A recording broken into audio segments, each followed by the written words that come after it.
no sé si en la península o aquí en Canarias, que estamos con una hora menos. Creo que es buenas tardes para todo el mundo.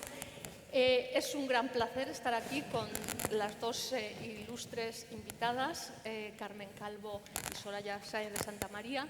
Si me permiten, les voy a decir algo que me ocurrió una vez. Un asesor de un presidente de un país europeo me dijo: los periodistas no os enteráis de nada, no hay que entrevistar nunca a los número uno, hay que ir a los números dos.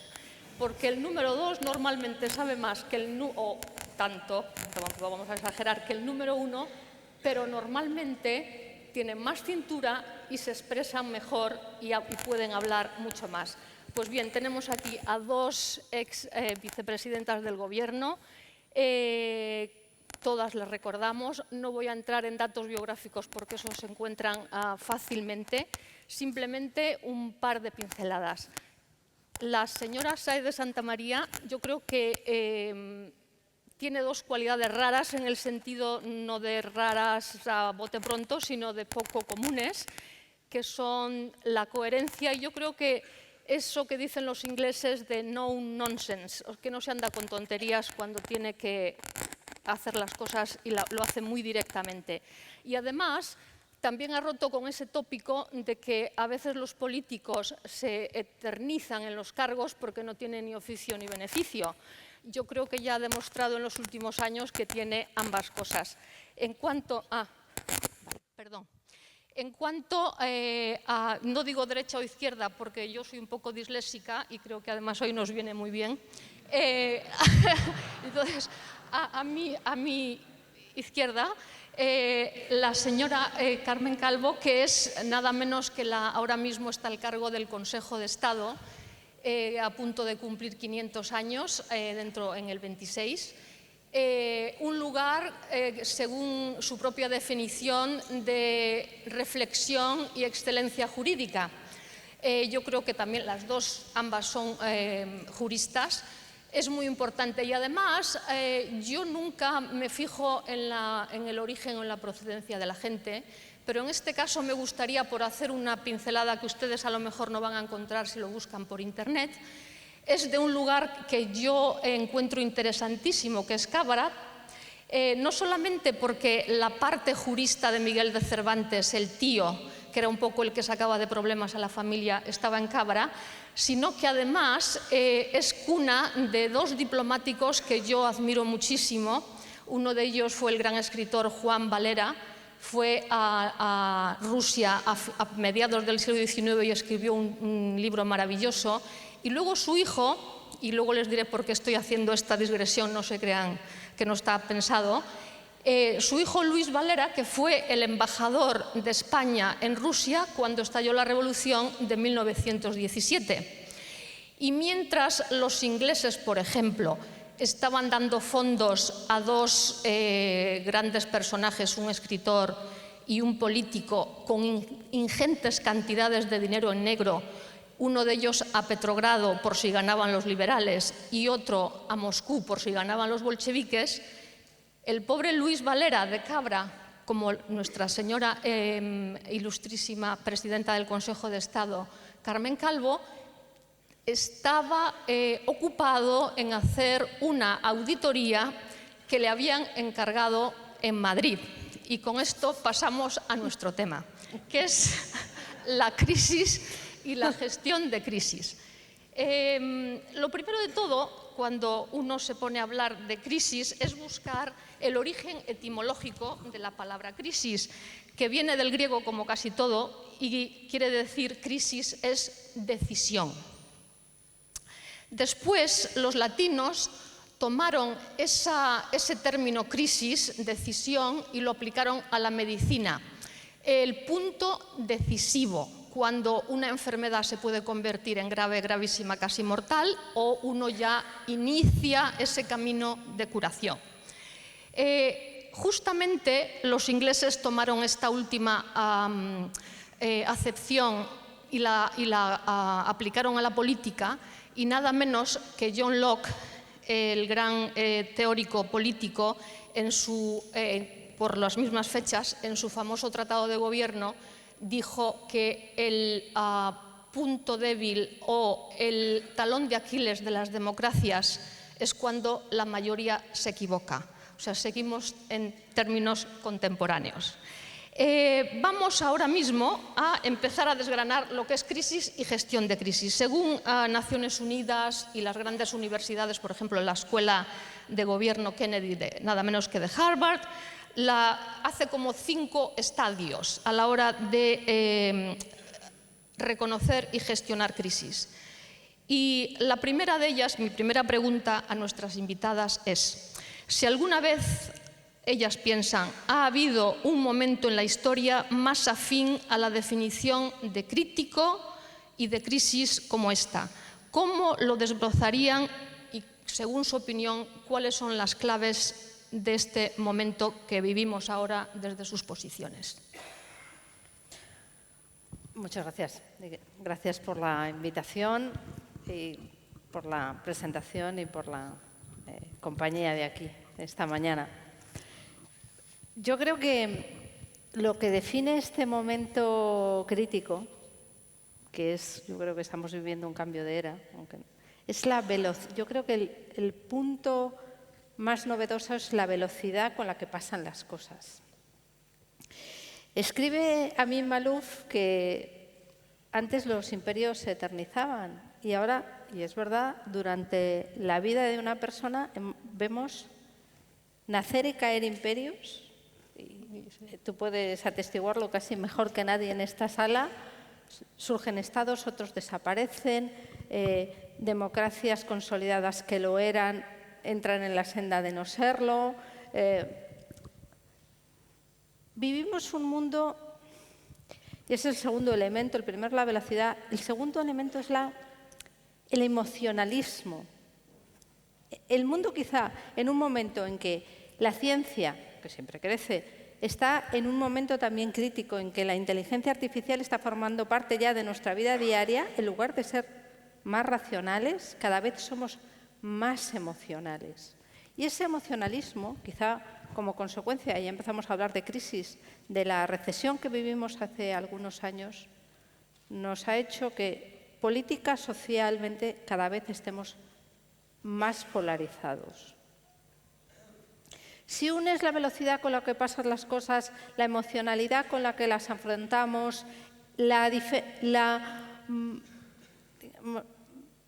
polarización y la retroalimentación de cada uno de los polos hacia sus propias ideas, a no entender bien al otro, pues yo creo que nos encontramos en un momento distinto, diferente de lo que habíamos vivido hace 20 años. Ángela relató la caída del muro de Berlín. Todo el mundo pensaba que ese momento optimista nos iba a llevar a mayor democracia, mayor transparencia, mayor rendición de cuentas, derechos.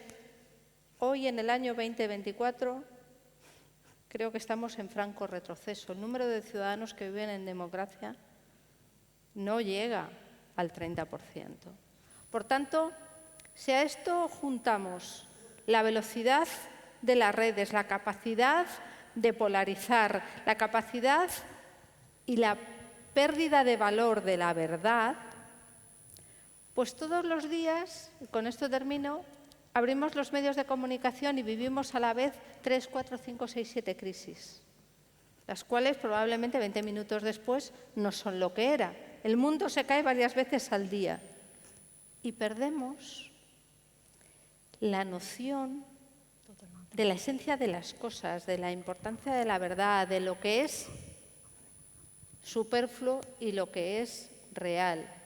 El cambio climático nos está enseñando que hay un tipo de crisis que provienen de la naturaleza, pero que se convierten en crisis de verdad cuando no se afrontan desde la seriedad, el consenso, el liderazgo.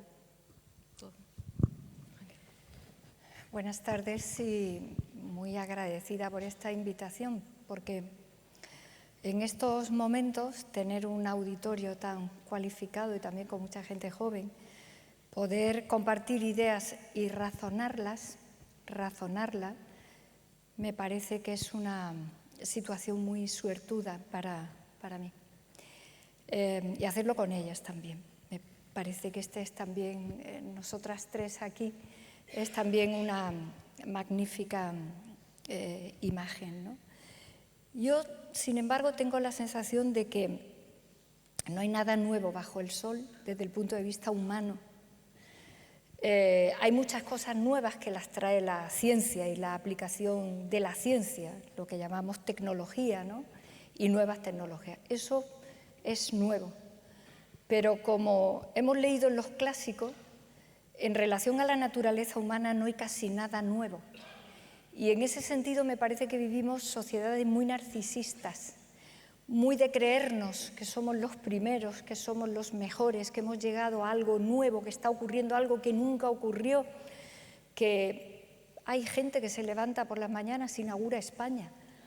Y a mí me parece que las cosas que ocurren han ocurrido en otros momentos de la historia, pero con un formato distinto, pero que forman parte de la revisión de la naturaleza humana que no estamos haciendo, que estamos fugados de nosotros mismos, enganchados en todo lo que nos ofrece la vida externamente, llámese mundo material, nuevas fórmulas de comunicación, etcétera, etcétera, y que avanzamos poco en eso en el que el ser humano es juez de sí mismo y tiene que mirarse a sí mismo, que es ¿qué he hecho? ¿Qué hago? No hace falta que me juzgue nadie, me juzgo yo cuando no he hecho lo que tenía que hacer o no lo he hecho bien.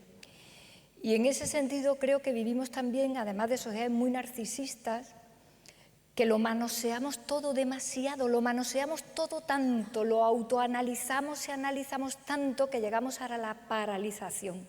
Analizamos tanto que te quitan la energía de lo que la mecánica llama el arranque, ¿no? El arrancar con un poco de coraje para Decidir. ver qué tengo que hacer, qué está ocurriendo y en qué puedo yo incidir.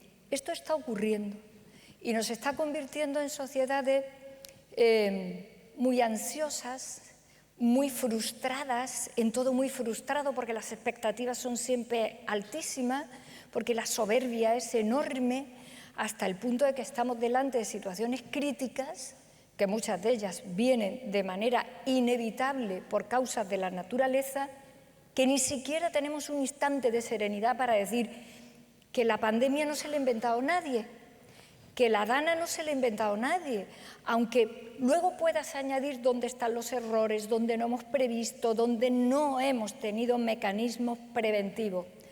Pero esa especie de tranquilidad de la que hablan los clásicos, de que estar vivo es correr riesgo, estar vivo es tener la capacidad de ver, de mirar, de moverte, de jugártela, en términos muy coloquiales, eso lo hemos perdido. Todo lo queremos garantizado.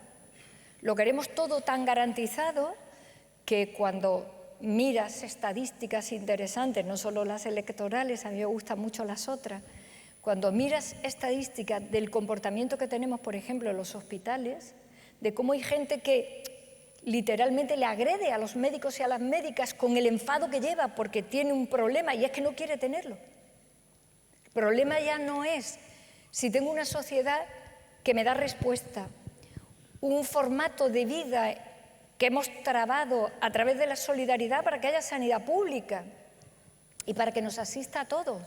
No es que yo quiero no tener esta enfermedad y como no la quiero tener y no me quiero mirar a mí para decir, me ha tocado y tengo que manejar esto con un poco de altura y de nobleza, pues voy y me enfrento a la médica que está allí. Así de claro, porque la fantasía, la falta de realismo es que mi hígado no es mío, mi hígado es de usted, que es el médico, de usted. Y después de usted, de toda la cadena a la que yo voy a imputar, que termina siempre en el presidente de gobierno de turno. Este es el que tiene al final la culpa de todo esto. Eso sí es muy loco, eso sí es muy desquiciante. Esta especie de irresponsabilidad y de sinculpismo, yo le he puesto un nombre, sinculpismo, yo no tengo la culpa de nada. Yo solo tengo la expectativa de la parte buena de lo que me toque, pero yo no tengo culpa de nada de lo demás. Este, a mi juicio, es el problema profundo de cómo no arrostramos la vida con un poco de realismo, con un poco de serenidad a lo que sea que te toque, que es siempre mucho más útil que lo otro, particularmente cuando tenemos que afrontar una situación de crisis, que al final está muy bien visto, es que tienes que decidir. Y decides si tu hígado es de la médica o si tu hígado es que es tuyo y has tenido la mala suerte. Y lo tienes que asumir, porque asumirlo es pegar el primer gran paso de lo que tienes que hacer después. Y al final pues acabamos ya teniendo de moda el gran debate sobre la salud mental, claro. Las sociedades más ricas, con derechos reconocidos, con libertades protegidas, con estados de bienestar que garantizan muchas cosas, ahora te dicen los datos que somos las más infelices. Pues menuda tontada que hemos montado, porque tendríamos que ser un poco más felices que los que no tienen agua potable, que los que no tienen hospital, que los que saben que les puede pasar algo continuamente en sus vidas. Pues esta especie de pérdida del sentido de la realidad de lo que es la vida, entre las cuales está la muerte después, es lo que nos está haciendo sociedades muy poco naturales. Y eso no se resuelve con nuevas tecnologías. Se resuelve con un reencuentro con lo que realmente somos, aunque ahora seamos más ricos, más poderosos, tengamos armas nucleares, tecnología. Al final es muy pequeño, has nacido solo y, como decía Machado, te vas a morir solo. Y cuando lo asumes, eres más libre. Vamos a desbrozar un poco esto. De las respuestas, emoción versus razón y autoridad versus autocracia, a lo mejor. Este año todo el mundo ha votado. Ha habido 2.000 millones de personas en todo el mundo que han ido a votar. Es el año que más se ha votado. ¿Verdad? El año que la democracia está más débil Exactamente, por eso. Y el que más se ha votado. Y es que yo creo que se han tocado muchas claves aquí, yo creo, interesantes para responder a esto. Eso de votar con la emoción y no con la razón, y lo de confundir la autoridad con que me lo resuelvan todo, que al final es elegir a un autócrata que decida por ti, claro. Volviendo a la crisis.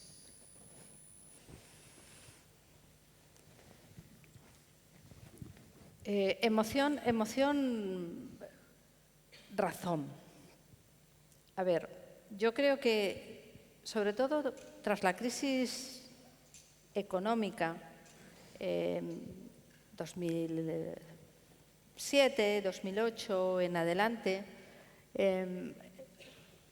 empieza a cundir una sensación generalizada, y Carmen lo citaba, de que el mundo ya no era lineal hacia mejor, hacia más.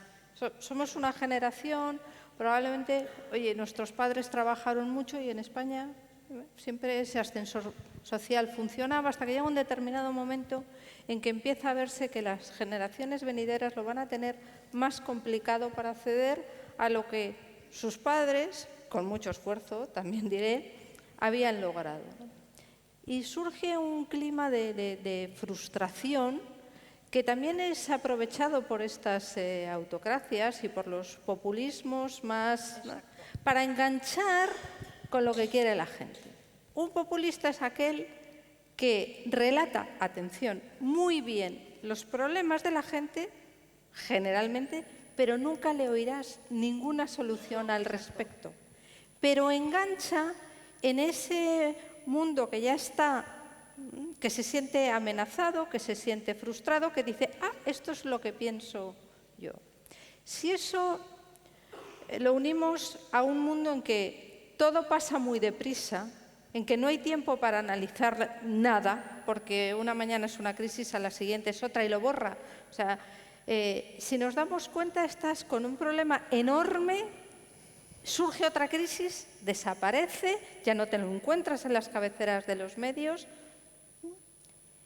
y la gente además empieza a darse cuenta de que hay determinadas cosas que si no è vero ben trovato. La muerte de la verdad es uno de los grandes males de nuestra época. Dices, no es verdad, es difícil que lo sea, pero está también traído y se votan, se mueven movimientos a unas sabiendas de lo que al que estás votando y al que estás dando tu confianza no está diciendo la verdad. Pero en ese mundo emocional sirve.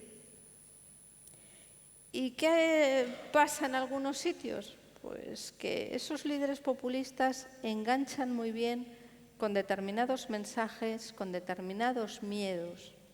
Lo más manipulable es el miedo.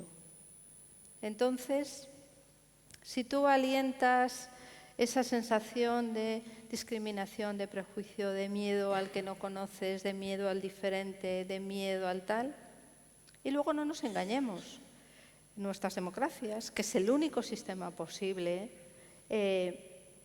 hay muchos estados en el mundo y muchos tiranos en el mundo empeñados en demostrar, con dinero, con medios, con agentes, con tal, que la democracia es un sistema tan malo, tan perverso, tan imperfecto y tan corrupto como el suyo.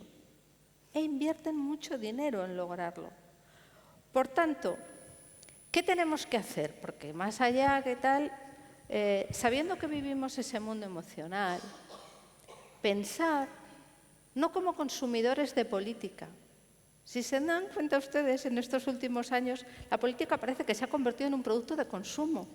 Entonces nos sacan líderes muy guapos, muy atildados, con su camisita blanca, con no sé qué, con no sé cuántos. La política no es un producto de consumo. La política es una responsabilidad. Y los ciudadanos tenemos una responsabilidad, que no es votar con las tripas, es votar con la cabeza. Es formarte. Perdemos más tiempo en leernos las instrucciones para comprarnos una lavadora, una televisión, un móvil, que para ver a quién votamos. Que si pasa algo a la víspera cambiamos de opinión. Que si las encuestas parece que va a ganar este, no voy a votar yo al que pierde. La democracia necesita ciudadanos responsables, no consumidores de política. Porque si no, bueno, pues tendrán razón los que dicen que las democracias son imperfectas, corruptas, tal cual. Y si somos demócratas convencidos, y creo que lo somos todos, pues hay que hacer un esfuerzo y enseñárselo a nuestros hijos. Sí, porque además manipular se manipula con las emociones. No, es muy Claro. difícil manipular con la razón. Y lo que decía antes, interesantísimo, de la autoridad y la autocracia, ¿no? O sea, Claro. A ver, emoción y razón, por cierto, fue la tesis doctoral de la gran María Zambrano, una de las grandes filósofas de Europa, a la que los españoles le hemos hecho poca justicia por aquello de que la historia de las mujeres está muy Los visible. españoles, Carmen, hacemos poca muy visible. justicia. Eso, solo, sí. Como decía María- Julio Iglesias, sí, sí. solo los entierros. María Zambrano le está dirigiendo la tesis el gran Ortega y Gasset, que tenía una mirada de varón, muy masculina, y decía que el eje de la existencia es la razón. Y es ella la que le dice, te equivocas, el ser humano al menos tiene un 50% de emociones y de razones, que luego la neurociencia ha demostrado que antes de una idea y del acto que va después de una idea, lo previo inconsciente es una emoción. O sea, esto la neurociencia ya lo ha acreditado. Hay primero una emoción, detrás de la emoción cuaja una idea en tu cerebro y después hay un acto, una acción. María le dice a Ortega, esto es un disparate, intentar entender al ser humano de esta manera tan desequilibrada, hasta el punto de que ella, que no se andaba con historia, le dijo, ya no me diriges la tesis. Y le dejó de dirigir la tesis. El tiempo le ha dado la razón a ella. En relación a la política, el duelo emoción-razón es la historia de la propia humanidad. Hemos vivido el poder fundamentalmente a base de emociones. El rey está puesto por Dios. Esta es la historia de la monarquía, desde los faraones hasta las monedas de Franco, que todavía hay algunas por ahí, evidentemente, de recuerdo, que pone caudillo por la gracia de Dios. Eso es una emoción, es Dios quien me coloca el poder. Entonces yo solo tengo que adherirme me tiene que gustar, porque además si no habrá un castigo, porque si Dios está de por medio, pues seguro que estará también luego el infierno o el diablo de por medio. La Ilustración de la que provenimos las sociedades modernas viene justamente de aplacar la emoción y colocar la razón. Y la razón, lo primero que dice, a mi juicio de manera absolutamente monumental, es que todos somos iguales, que la libertad es lo que le da dignidad a tu vida y que para construir la igualdad y proteger la libertad lo tienes que hacer con fraternidad. Eso es la razón. Esa es la razón. Y la razón entra mirando a la humanidad diciendo todos somos dignos, todos tenemos derecho a vivir con arreglo a nuestras perspectivas individuales y todos deberíamos de tener por igual garantizado esto. Y eso tiene que tirar de una emoción, porque la fraternidad, traducido al actual, que es solidaridad, la solidaridad es una emoción, que el derecho ha juridificado pagar impuestos, es una solidaridad que el Estado no considera voluntaria, la considera una obligación y la juridifica, pero no deja de ser un elemento de solidaridad. Yo quiero sostener la convivencia, el Estado, tengo que pagar impuestos y es tan emoción que paga más el que más tiene. Claro, cada vez que sale alguien diciendo esto no es equitativo porque no me dan lo mismo que yo pongo. Claro, es que eso no es solidario. Si te dan lo mismo que tú pones, solo estás en el mercado, pero no estás en los valores. Los valores requieren otra impronta. Así que equilibrar emoción y razón es lo que venimos intentando hacer desde el siglo XIX para acá. Intentando equilibrar. Yo pienso, tengo idea, posición política, me gusta un líder o una mujer o un hombre como líderes de lo que sea, de mi ciudad o del país, y eso tiene un arranque emocional, evidentemente. Tiene un arranque emocional, me gusta, no me gusta, estas ideas me gustan, estas no, tiene un arranque emocional. El gran secreto de la democracia que todos tenemos que proteger es que esas emociones hay que pasarlas por la cabeza, que es lo que decía María Zambrano. Esas emociones hay que pasarlas por la cabeza. Y la primera pasada por la cabeza, ahora está muy de moda, esto que le decimos ahora a nuestros niños, a nuestros chicos y chicas más jóvenes, hay que saber reconocer las emociones. Aquí está el truco, a mi juicio. Cuando tú no las reconoces, vas a ciegas y te arrastra el primer mindundi que pase por ahí, como decía Soraya, diciendo tonterías, y te arrastra, diciéndote verdaderas tonterías, absurdo, acerca de la realidad, de tu vida, de tus expectativas y de cómo vamos a organizar políticamente la sociedad. ¿Por qué? Pues porque tú no la reconoces, porque tú no eres capaz de decir lo que yo tengo es ira, una ira que te caes, que puede provenir de mi frustración, que mi frustración puede tener sentido o no tenerlo, porque yo me he inventado una cosa que no voy a conseguir y ahora la pago con todo el mundo. Y la pago con la alcaldesa o con el primero que se ponga por delante, porque no reconozco lo que me está pasando, porque el sinculpismo es yo huyo de mí y yo no sé realmente lo que me pasa ni quién soy. Porque cuando tú sabes quién eres, tú sí te lees un programa electoral, tú sí que juzgas a los y a las hombres y mujeres que están en la política por los hechos, no por las tontadas. Y puede que no te guste un individuo o una individua, dices, sí, no me gusta, pero mira lo que me gusta de todo lo que está haciendo, legislando, alcanzando. Eso ya es la razón. Así que tengo la impresión que desde el punto de vista histórico estamos en un momento un poco negro, pero en la buena dirección. Esto trae causa de la Ilustración. Y la causa de la Ilustración es que reequilibremos emociones con razones. Los autócratas se dirigen a las emociones nada más. Y algunas veces de una manera tan torpe y tan insultante en nuestro país, sin ir más lejos, lo de España. Y usted, España también soy yo. España, bueno, déjeme usted de decir España de esa manera. Se ha puesto de moda España está primero. por encima de ¿qué está España? ¿Por encima de los españoles, que somos españoles ahora? No, España somos los españoles que estamos ahora aquí, respetando nuestra historia, construyendo lo que nos toca, intentando dejar algo mejor de lo que nos hemos encontrado. No me la eleve usted a la tontería monumental porque me la tire usted a la cabeza para nada. Yo he escuchado esto. Y todos España está por encima de nosotros. ¿Cómo que España está por encima de nosotros?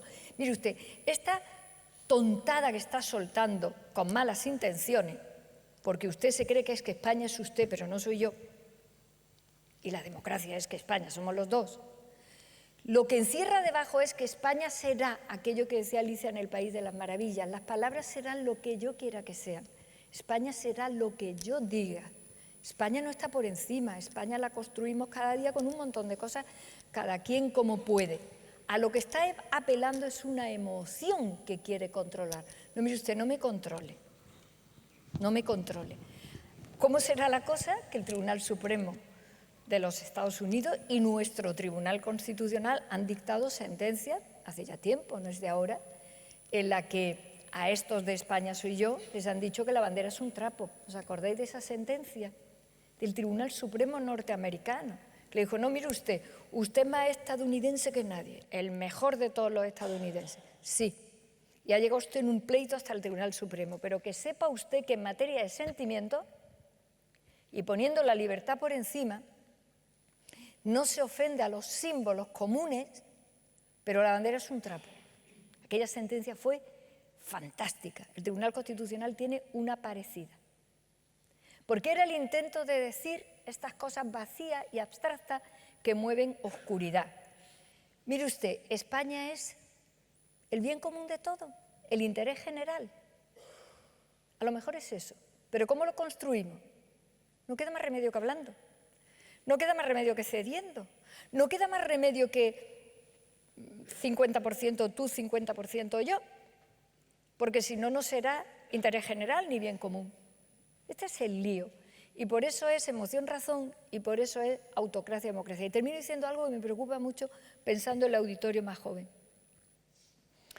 La idea de los autócratas de todo tipo, pelaje, es muy antigua. O sea, ahora hay un intento de ver el fascismo como algo nuevo. Es más antiguo que nada, es yo mando y los demás obedecen. Tan antiguo y tan inhumano como eso. La idea es, la historia ha ido avanzando con diferentes fórmulas políticas. Y esto de la democracia es algo que lo superaremos y vendrá otra cosa. No vendrán otra cosa. La democracia es destino final de una idea fabulosa. Y es que todos somos iguales, todos tenemos que ser tratados igual, todos tenemos derechos, todos tenemos libertades y hay que poner el hombro de la fraternidad para que eso sea real. Entonces, esta idea de ya vendrá otra cosa, ¿qué vendrá? Después de la democracia solo puede haber más democracia, mejor democracia, hacerla evolucionar, cada generación que mire lo que le toca, porque si no, es autocracia de toda la vida. Lo que pasa es que la autocracia que hemos visto hasta hace muy poco era con armas en la calle y ahora ya no hay armas en la calle, ahora es todo mucho más sutil. Ahora yo la acepto para llegar al poder y una vez que llego lo voy desmontando. Hitler lo hizo perfectamente, Hitler desmontó la Constitución de Weimar en apenas 6 meses, llegó por elecciones. Esto es lo que tenemos que pensar continuamente para que España seamos todos, quepamos todos, distintos e iguales al mismo tiempo. Distintos e iguales son distintos en la emoción. Yo soy diferente, me siento así, soy esto. Iguales en la razón, pero tú no eres menos que yo. Tú no puedes ser tratada diferente a mí. Este es el lío, y el lío es muy gordo, y el lío es muy importante. Y seguramente por eso es tan importante, al menos para mí, estar aquí. Vamos a lo empírico.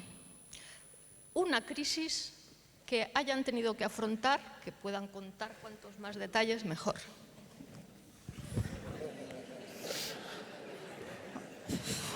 Bueno, viendo cuando hablaba Carmen me acordaba de una, pero no voy a contar esa, de esto de la responsabilidad. Él hablaba del del hígado. Yo la vez que más cerca he estado de ser imputada es por el sacrificio de Excalibur, el perro que no se sabía si tenía o no el ébola. Sí, es verdad. Sí, sí, sí. Y a veces la enfermera se salvó. A veces pienso qué hubiera pasado si no hubiera sido así. Y eso que yo de medicina no sé nada, pero me tocó esa crisis. Pero pensando en el auditorio, quizá el no rescate, la crisis económica, cómo España salió sin pedir el rescate, quizás sea para este público más interesante. Y fue cuando llegamos al gobierno, era el año 2011, bueno, pues tanto Grecia como Portugal ya habían sido intervenidos. Es verdad que España, por su tamaño, era mucho más complejo, pero era una crisis en la que todo el mundo sabía lo que había que hacer, pero eran unos los que tenían que tomar la decisión. Y el resumen de aquella crisis fue: nosotros también sabemos lo que hay que hacer y es mejor que lo hagamos nosotros digo España, el gobierno, que vengan otros señores que no nos conocen a decirnos lo que hay que hacer. Y se tomó la decisión de no pedir el rescate, en contra de todo el mundo. Yo no sé si recordarán una portada de un lunes del País con el editorial en portada diciendo hay que pedir el rescate ya. Y el gobierno dijo, me parece muy bien, pero nadie rinde cuentas a los españoles y nosotros sí. Por tanto, vamos a ajustarnos a nuestro plan. Va a haber que tomar un montón de medidas, hacer un montón de reformas. Vamos a tener que hacer cosas que no van a gustar a nadie, empezando por los que nos votaron. Pero es mucho mejor que hagamos nosotros lo que pensamos que España necesita, a que vengan unos señores de fuera que no nos conocen a decir lo que hay que hacer. Y miramos a nuestros vecinos portugueses, a cuyos pensionistas habían recortado sus pensiones, etcétera, etcétera. Nosotros entendimos, por poner un ejemplo de medidas, que España es un país en que la familia es una base social muy importante, los abuelos se convirtieron en un... Y decidimos, bueno, pues pensiones no se tocan. Y tomamos esa decisión soberana, en contra de mucha gente, dentro, fuera. Claro, la prima estaba en 639 puntos básicos. Yo estuve a punto de tatuarme la cifra, porque o sea, vivía obsesionada con el tema. ¿Qué lección aprendes de eso? Pues que al final, ante una responsabilidad de ese tipo, eres tú el que tienes, y era el gobierno el que tenía que tomar la decisión. Y tenía que tomarla de la manera que entendía, y cojo las palabras de Carmen, más justa y más equitativa posible. Es muy difícil hacer reformas sin dinero. Yo me he ido a la política y no voy a volver, pero solo echo de menos haber podido gobernar con algo de presupuesto. Porque no es lo mismo cambiar las cosas cuando puedes que cambiar las cosas sin ello. Y teniendo personalidad. Y luego una cosa, para meter el punto de emoción-razón, que yo no sé si es emoción, pero en esto de la gestión de las crisis, la intuición, el olfato, es muy importante. Yo que estoy en el sector privado y te preguntan como... Todo el mundo dice, tú que te has gestionado muchos marrones, tal, ¿cuándo sabes si estás o no en una determinada crisis? Porque claro, tú te encuentras a lo mejor por la mañana con una noticia en un confidencial de no mucha tirada o con un movimiento en redes que te afecta y tienes que medir muy bien si es una crisis o reaccionas o lo dejas pasar, porque a veces la crisis te la generas tú. Pues muchas veces es la intuición. Decía Einstein que entre el siervo y el Señor, el siervo la razón y la intuición el Señor, esta sociedad se fía más de la razón que de la intuición. No es emoción. La intuición quizá es fruto de la experiencia, de algo que captas por parámetros probablemente racionales, pero que no lo entiendes, pero que en la crisis es muy eficaz. Y esa intuición nos dijo, hay una cosa mucho peor que pedir el rescate, que es que pidas el rescate y no te lo den. Si eso lo miras por un lado y por otro lado dices, para que me vengan a decir lo que tengo que hacer, ya lo hago yo. Y hicimos un plan y la consejera está aquí y fue parte de ello, que cumplíamos religiosamente, con calendario, ganándote la credibilidad, porque, y con esto acabo, y en las crisis es así, te tienes que ganar la credibilidad. Y por desgracia la confianza tarda años en ganarse y se pierde inmediatamente. Y ganando esa credibilidad, dando una cierta seguridad, liderando, dando la cara. Es verdad que algunos decían, había que comunicar mejor. Y yo les decía, oye, si están listos, decidme cómo comunico yo una subida de impuestos en positivo porque no sé hacerlo. Al final, yo creo que en las crisis, si marcas un plan, con flexibilidad, porque pasan muchas cosas, y muestras liderazgo, y la gente ve que estás allí asumiendo tu responsabilidad, pues te encuentras, ¿no?, gente detrás. Y luego ya 800.000 crisis de todo tipo, pero como Carmen, esa silla de la Nos vicepresidencia falta del Gobierno otra crisis. Sí. es criminal. Sí. Carmen. Dice Soraya que ella se quería abrir las venas. Y yo me las abrí, porque a mí me tocó el Real Decreto Ley de Alarma para decirle a la gente que no salía de sus casas y que salir era delito, salvo para el listado que ese Real Decreto Ley tenía de la gente que sí podía salir. Y es ese momento en el que tu persona pequeña, pero bueno, con el cargo que tiene de vicepresidenta del Gobierno, te dice, Dios santo, hay una cosa muy íntima, ¿no? ¿Qué ha pasado en el mundo para que me haya tocado esto a mí? ¿Por qué estoy yo aquí? Y no te queda más remedio que decir, pues te ha tocado a ti. O sea que ahí no pierdas ni un minuto. Ponte a ver. Aquello fue tremendo. Porque esto lo hemos hablado Soraya y yo algunas veces. Porque el asunto era que te levantabas por la mañana y había 800 y pico muertes, 900 y pico muertes diarias, sin que la ciencia supiera casi nada. En la medicina clínica, los hospitales te decían, no sabemos qué hacer, ni sabemos qué dar. Porque claro, la política requiere del apoyo técnico en muchas ocasiones. Y casi siempre está allí. Y la política consiste en diferentes opciones técnicas. Tú, con la perspectiva política que tienes, eliges una. Pero esto era un caso singular, inédito. No había nada a lo que agarrarse. Yo me pasaba el día con un teléfono llamando a todos mis homólogos de Europa y todos me decían, pues no sabemos nada. ¿Vosotros sabéis algo?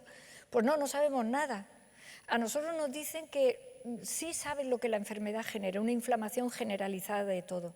Pero ¿qué estáis dando vosotros en los hospitales? Pues nos dicen que esto, que aquello. Yo no se me olvidarán nunca 7 vidas que viviera, que se me quedó grabado un medicamento que era para la malaria que se llamaba Dolquine. Porque yo me pasaba la vida diciendo, parece que el Dolquine hace algo. ¿Qué hacemos? Yo le decía al presidente y al ministro de Sanidad, parece que el Dolquine, me dicen que el Dolquine, ¿dónde se compra el Dolquine? Créanme y pónganse en el pellejo. Ese es el momento en el que España y la gente muriéndose, tú dices, mira, yo compro el Dolquine donde sea. y como sea.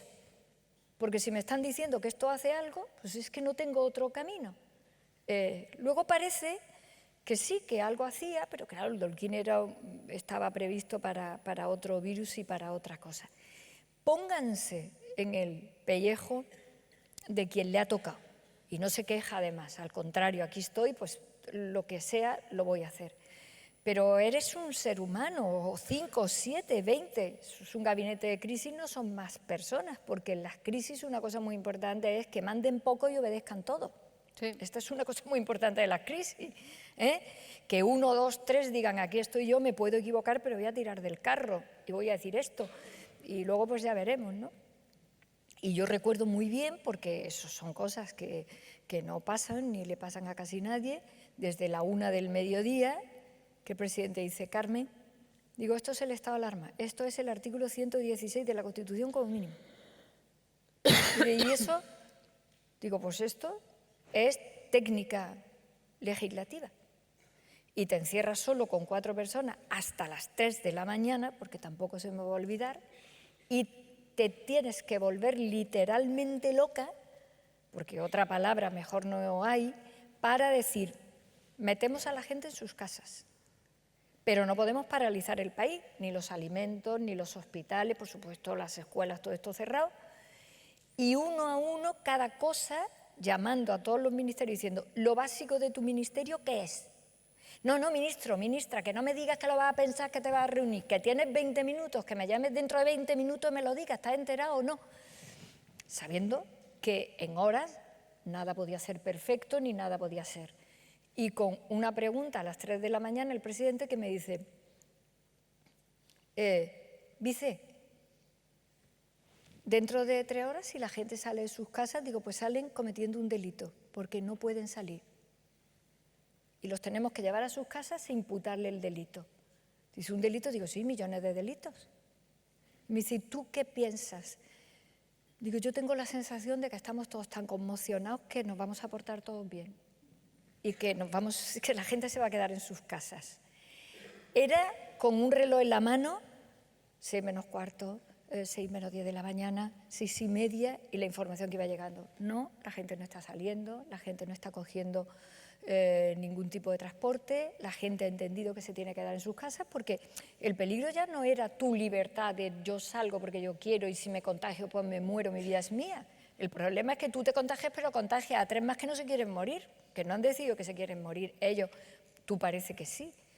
Esto yo solo deseo que no le pase a nadie, que no vuelva a pasar más por el bien de todos, por supuesto, y en memoria a los millones que murieron en todo el mundo, pero por Dios que no le pase a nadie, porque tú no eres ninguna superwoman ni nada fuera de lo común.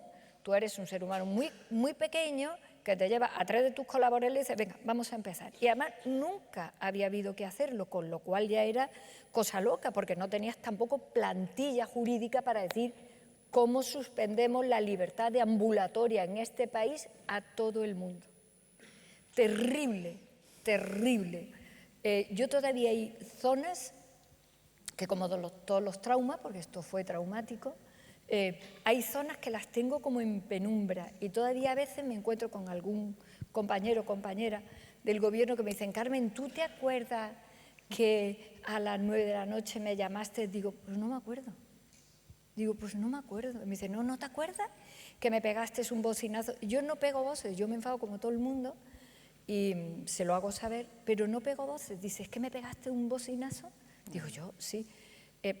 Es para que no te vuelva a pasar. Y luego por cotillear algo, que siempre viene muy bien en esta vida, nosotras dos, porque la vida, así como dice la canción, vivimos también las dos juntas una crisis de otro tipo, evidentemente, pero también muy intensita.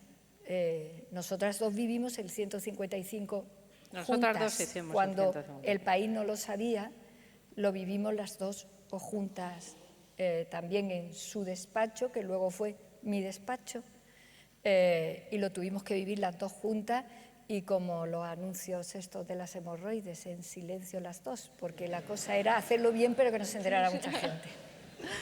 Muy bien, así sin quererlo han definido y han tratado los dos tipos de crisis, que son las crisis o catástrofes también llamadas de origen humano, como puede ser una deuda soberana, o las crisis naturales, como puede ser una pandemia. Entonces, como vamos mal de tiempo, voy así como poner varias preguntas en una, y les preguntaría a las dos si tuvieran que gestionar y formar un gabinete de crisis desde arriba, ¿en qué se fijarían más o cuáles serían las características y las cualidades que pedirían o que exigirían a esas personas que compondrían ese gabinete de crisis, vistas las lecciones de su experiencia? Yo estoy de acuerdo con lo que ha dicho Carmen. Al final, en un gabinete de crisis tienes que poner a uno que mande, a ser posible que sea espabilado. Que mande bien. Que mande bien. Que sepa mandar. Y que sea bastante ejecutivo. Y a unos cuantos, no muchos, pero que tengan la capacidad de permear hacia abajo para que eso se ejecute. Porque al final, el problema de los gabinetes de crisis es que, a diferencia de otras comisiones, que ahí todo el mundo, grandes expertos europeos y tal cual, al final tienes que tomar decisiones y ser muy ejecutivo, y todas son para antes de ayer. Por tanto, uno que piense, que escuche, porque a mí me da mucho miedo los que saben siempre lo que hay que hacer. Sí. A Carmen le tocó el COVID, no se sabía nada. A mí me tocó el ébola, que era una enfermedad que en África en Europa nadie sabía nada de nada, y yo, por supuesto, que no vengo de esa rama, tampoco. Pero tienes que tener un poquito la cabeza amueblada de qué necesitas y por dónde lo vas a hacer. Es verdad que dices, en crisis de esta naturaleza necesitas expertos. Bueno, pues en un comité, y que hablen entre ellos, discutan y te lleven a una solución. Porque, por citar el caso, y vuelve al perro Excalibur, de lo que había que hacer con Excalibur lo sabía todo el mundo, pero la responsabilidad de si el perro se escapaba era mía. Por tanto, oiga, usted dígame científicamente lo que hay que hacer. Y el resto, gente ejecutiva que yo, la dinámica que tenía en las crisis que he gobernado, estas que te exigen, oye, mucha concentración, que es verdad que la deuda soberana fue un periodo muy largo de mucho tiempo, pero estas crisis agudas, como la que citaba Carmen, necesitas. Yo sentaba a la gente en una mesa a primera hora de la mañana, a las 8 de la mañana, con un cuaderno, repasando lo que ayer por la noche dijimos que había que hacer, el estado en que está y lo nuevo que se ha planteado. Y la gente va allí a contar lo que ha hecho, a dar ideas también, pero a contar lo que ha hecho. ¿Qué exige?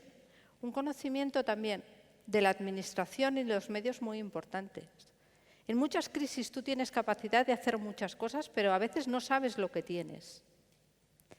Para eso dicen, bueno, la gente dice, bueno, tengo un protocolo para las crisis, y ahora, bueno, pues estoy con auditores, lo conocen muy bien, ¿no? El protocolo de ciberseguridad, cuando pase algo lo voy a seguir, bueno, lo voy a sacar, lo voy a poner encima de la mesa, pero por lo menos sé lo que tengo. Sé lo que tengo. Sé que tengo estos medios aquí, sé que tengo este tipo que conoce de este tema y lo tengo localizado. Porque yo en el ébola me senté con la secretaria de Estado de Ciencia e Innovación y le dije, ¿tenemos localizados a los mayores expertos en este tipo de enfermedad que sean capaces de venirse aquí a trabajar con nosotros? Y me dijo, esto es la plantilla. Un tío del Instituto Pasteur, otro. ¿Vale? ¿Y qué nos falta?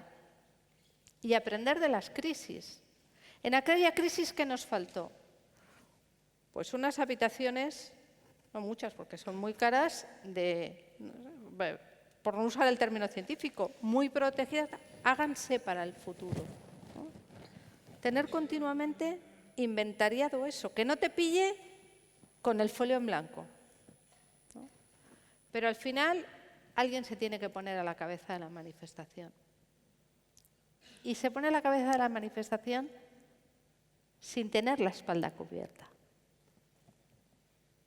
Y eso es imprescindible. Como tengas un gestor en una crisis que esté pensando, ¿qué me va a pasar? Oye, tú vas allí, te han mandado y mueres por la patria, ahora que Carmen había explicado estas cosas, ¿no? Oye, mira, esto es lo que hay que hacer y luego ya lo veremos. A mí me decía mi jefa de gabinete, jefa, te van a imputar por Excalibur. Digo, pues hija, ya me buscaré un buen abogado. A ver, oye, he procurado al animal sacrificarlo en las mejores condiciones posibles. Y yo tengo perro, ¿eh? Pero, ¿sabes? Luego que sea lo que Dios quiera, ¿no? En una situación de esa naturaleza, aparte de que el organigrama es como coincidimos las dos, porque lo hemos vivido, que manden pocos y que obedezcan el resto, yo desde el punto de vista más profundo creo que hace falta alguien que no sea cobarde, esto que en términos así un poco vulgares llamamos tener agallas, las agallas de decir estoy aquí, me ha tocado, no me voy a mover y voy a asumir los riesgos que esto tiene, porque yo provengo de la universidad, yo soy profesora de universidad, he estado mucho tiempo en mi cátedra dando clase y no he estado todo el tiempo en la política.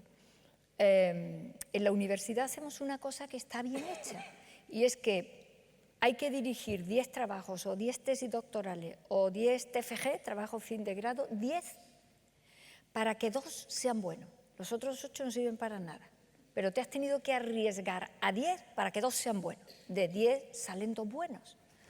Pues esto es lo mismo, exactamente lo mismo. Tienes que tener las agallas de decir, tiro para adelante, como decía ella, escuchando a quienes tengo que escuchar, poniendo todo lo que tengo que poner para llegar allí, que es a donde quiero llegar, a resolver algo, y sin tenerlo todo garantizado, porque nada lo está en esta vida, que dentro de un rato te mueres, tener esa visión un poco corajuda en la vida, decir, esto se hace. Y tú misma diciéndote a ti, si dedicara 48 horas más, si hablara con 7 expertos más, pero tú sabes que en ese rato estás perdiendo la oportunidad de hacer lo que humanamente se puede hacer. Entonces es la lucha entre lo posible y la perfección.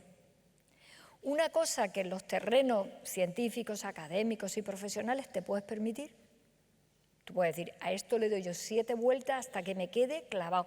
Yo ahora como presidenta del Consejo digo muchas veces, los ciudadanos de este país deberían de vernos en estos tiempos tan, en fin, tan intensitos, como hormiguitas a los dictámenes le damos 7 millones de vueltas. No, y esto aquí, no, eso afecta a la ley de procedimiento administrativo. No, pero no es ese artículo. Creo que hay otro, nada que se parezca a los tiempos que corren.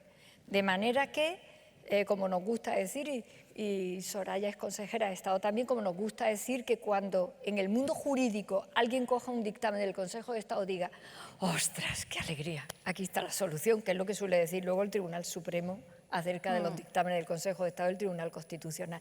Eso es a base de perfección. Pero en las crisis eso te lo tienes que quitar de la cabeza, porque crisis es decidir y es correr riesgo. Y tiene que haber gente con agallas para decir el riesgo lo corro. Así de claro. Porque claro, era muy fácil el día de la alarma decir, y si sí, y si no, y si todo, y ha quedado un colectivo fuera, y este debería haber salido, y el otro. Y tú lo comprendes, porque los ciudadanos tienen derecho a plantearse todo eso y más. Pero tú dices, ya, pero yo anoche a las 3 de la mañana tenía que dar el paso al frente, pasarlo, que ahora todos los ministerios se dedicaran, y tú lo sabes igual que yo, faltan 2 pólizas. Vete con las 2 pólizas. Si está la gente metida en su casa que no pueden salir ni a comprar el pan, que ya he averiguado con agricultura que se va a seguir haciendo pan. Entonces, el pasar por encima de eso sí que requiere una fortaleza bueno, que a lo mejor todo el mundo no tiene, porque es jugártela. Ella dice, a que te imputen. A nosotros el Tribunal Constitucional nos declaró una parte inconstitucional de la alarma. Ahora acaban de decir que no. El único Tribunal Constitucional del mundo que se lo permitió hacer. Pero nosotros contábamos con aquello, porque mi equipo éramos 4 y uno de ellos es colega de Derecho Constitucional y dice, ¿sabéis dónde vamos a acabar? Digo, sí, sí lo sabemos perfectamente. Luego se lo vamos a explicar a los alumnos, cuando esté chocheando se lo voy a explicar a los alumnos. Pero hoy hay que meter a la gente en su casa, como sea, con el 116 y no ir a más, a ver cómo esto evoluciona, porque esas otras, las catástrofes naturales, no controlas casi nada. Porque en las otras, como tú comentabas, decías, ¿qué peor que el rescate?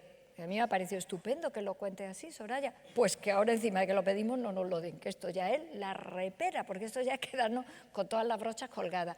Pero en las naturales, que es peor todavía, porque cuando tú decías, ¿y cuánto va a durar esto? Y te decías, pues no sabemos. Yo recuerdo un día que un experto me dijo, las pandemias se quedan concluidas, no se me olvidará nunca la palabra concluida, en 2 años. Y yo le dije, me pego un tiro antes.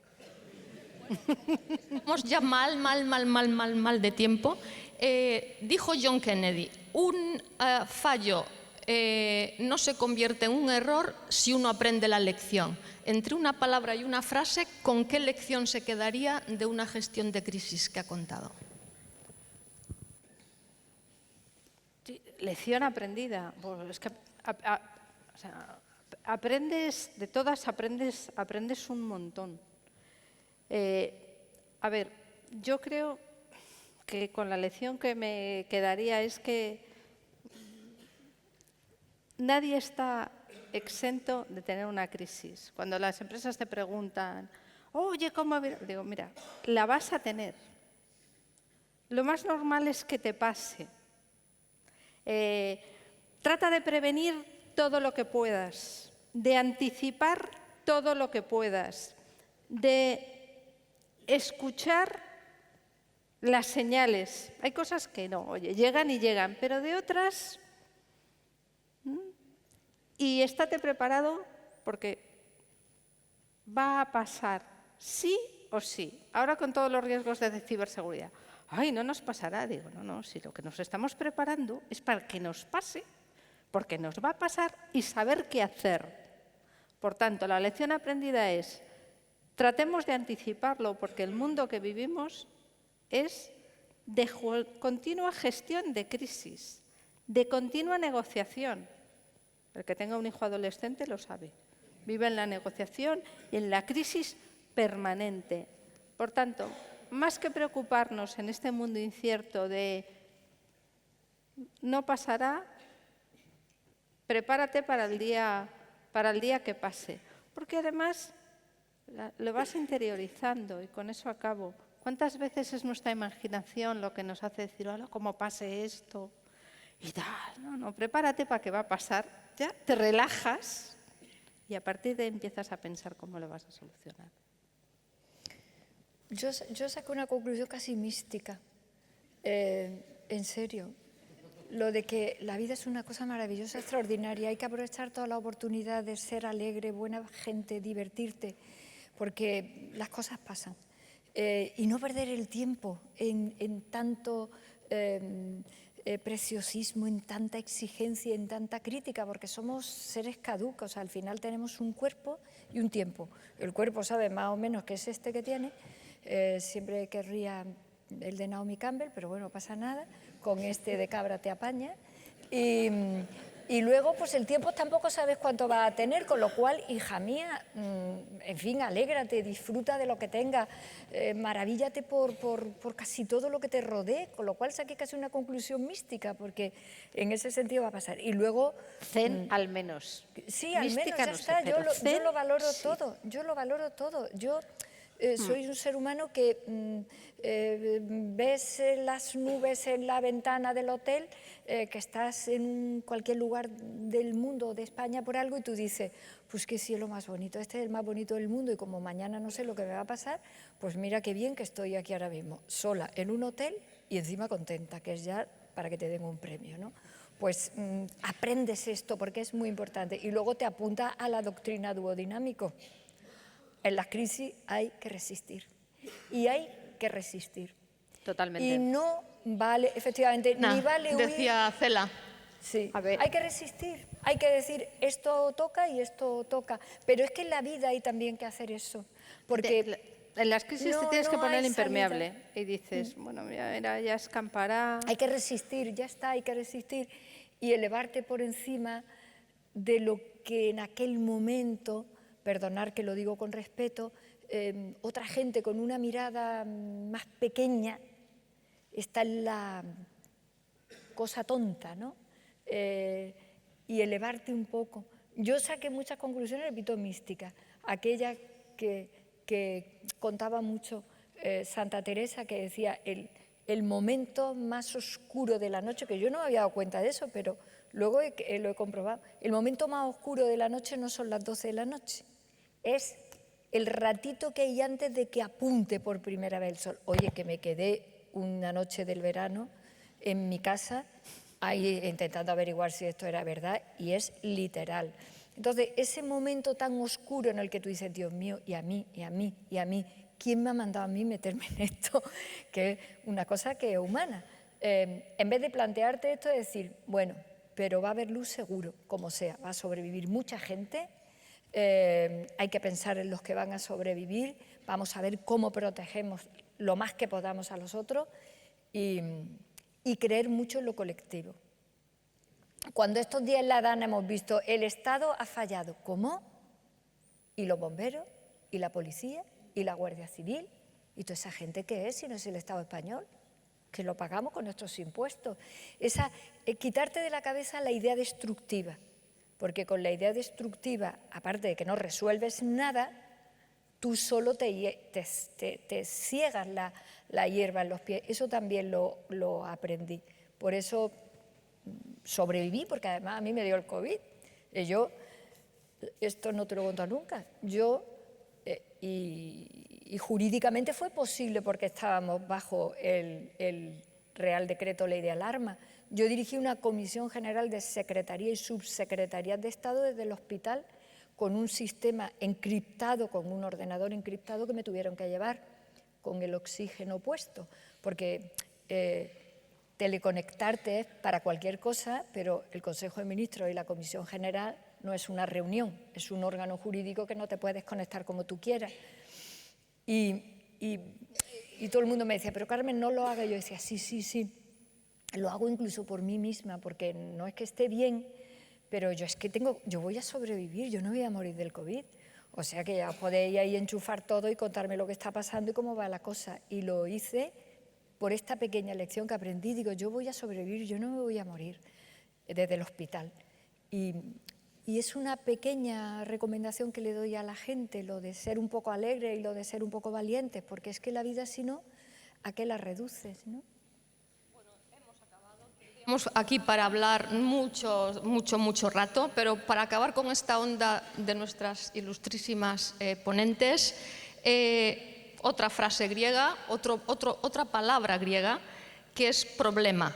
Está compuesta por un prefijo que es pre, lo que está antes del lema, de la solución. Es decir, que todos los problemas tienen solución como las crisis. Gracias.